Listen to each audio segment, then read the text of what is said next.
This channel does not promote any violent, harmful, or illegal activities. All content provided by this channel is meant for an educational purpose only. আগামী মাস থেকে আমূল বদলে যেতে চলেছে আধার কার্ডের design. সব ঠিক থাকলে UIDAI ডিসেম্বরের শেষেই নতুন আধার কার্ড আনবে। সংস্থার সিইও ভূপেশ কুমার এই সিদ্ধান্ত ইতিমধ্যেই ঘোষণা করেছেন। UIDAI সূত্রে খবর, আধার কার্ডের নতুন ডিজাইনে নাগরিকদের নাম, ঠিকানা, ব্যক্তিগত তথ্য থাকবে না। থাকবে শুধু ছবি এবং একটি QR কোড। ওই QR কোডেই লুকোনো থাকবে নাগরিকদের যাবতীয় তথ্য। সেটি স্ক্যান করার জন্য আবার ব্যবহার করতে হবে নতুন আধার অ্যাপ।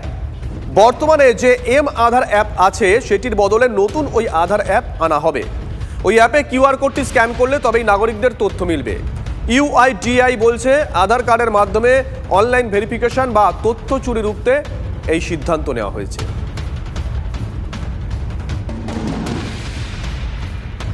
আগামী মাস থেকে আমূল বদলে যেতে চলেছে আধার কার্ডের ডিজাইন। সব ঠিক থাকলে UIDAI ডিসেম্বরের শেষেই নতুন আধার কার্ড আনবে, এমনটাই জানিয়েছেন সংস্থার সিইও ভূপেশ কুমার।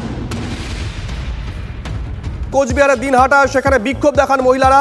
বিজেপি নেতা নিশীথ প্রামাণিকের ছবিতে কালি লাগিয়ে তারা বিক্ষোভ দেখান। এক হাতে এনুমারেশন ফর্ম আর অন্য হাতে নিশীথের কালি লাগানোর ছবি, যে ছবি আপনাদেরকে আমরা দেখাচ্ছি। কিন্তু কেন তারা এই বিক্ষোভ দেখিয়েছেন, কি কারণে বিক্ষোভ দেখিয়েছেন, কি অভিযোগ? সুমন কল্যাণ আমাদের সঙ্গে টেলিফোনে রয়েছেন, আমাদের সহকর্মী সুমন। দেখো, নিশীথ প্রামাণিক সম্প্রতি দিনহাটায় গিয়ে একাধিকবার বলেছেন যে সীমান্তবর্তী যে জায়গাগুলো রয়েছে সেই জায়গাগুলোতে একই ব্যক্তির অনেক ছেলে রয়েছেন, 30 থেকে 40 জন রয়েছেন, যার বাবা এক।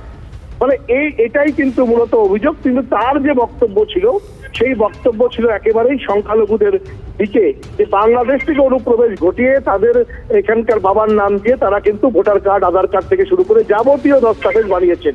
আর এই বক্তব্যকেই বিরোধিতা করে গতকাল আমরা দেখেছি সন্ধ্যেবেলার দিকে যখন BLO এসছেন, তখন গ্রামের মানুষ, যারা বিশেষ করে তৃণমূল কংগ্রেসের কর্মী সমর্থক বলেই পরিচিত, যেটা অভিযোগ করেছে বিজেপি, তারা কিন্তু এসে নিশীথ প্রামাণিকের পোস্টারের মধ্যে কালি লাগিয়ে তারা BLOর কাছে এসছেন এবং তাদের বক্তব্য নিশীথ প্রামাণিক কেন এই কথা বললেন।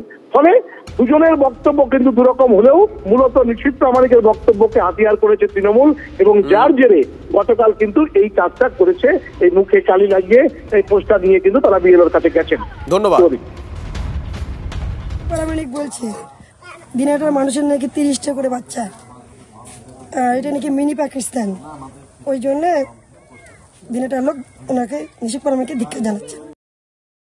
দিনহাটা বিধানসভাকে যেভাবে মিনি পাকিস্তান বা বাংলাদেশ, অনুপ্রবেশকারী, রোহিঙ্গা, এই যে বিভিন্ন ধরনের কিছু অসঙ্গতিপূর্ণ কথা দিনহাটা বিধানসভার সাধারণ মানুষের উদ্দেশ্যে ব্যবহার করেছে, এই যে এই দিনহাটার মানুষের একটা যে মানুষকে যে মনে করো অসম্মান করা, এটা তারই কিন্তু খুব একটা মানুষ দেখাচ্ছে। ও হয়তো আবিষ্কার করেছে যে ধৃতরাষ্ট্রের 100 সন্তান ছিল, তো সেই রকম কাউকে হয়তো খুঁজে পেয়েছে, তো নাম বলুক না, এইরকম একটা নাম বলুক যে যার বাবার যে ব্যক্তির 30 জন সন্তান আছে এই 3টে অঞ্চলে, ও যদি নাম বলতে পারে, রাজনীতি করবো না যদি এরকম কোনো নাম খুঁজে বের করতে পারে। इस एरिया में ऐसे बहुत सारे लोग हैं जिनके नाम तो एक है लेकिन जो है जिनके पिता के नाम तो एक है लेकिन पुत्र का नाम बहुत सारा है।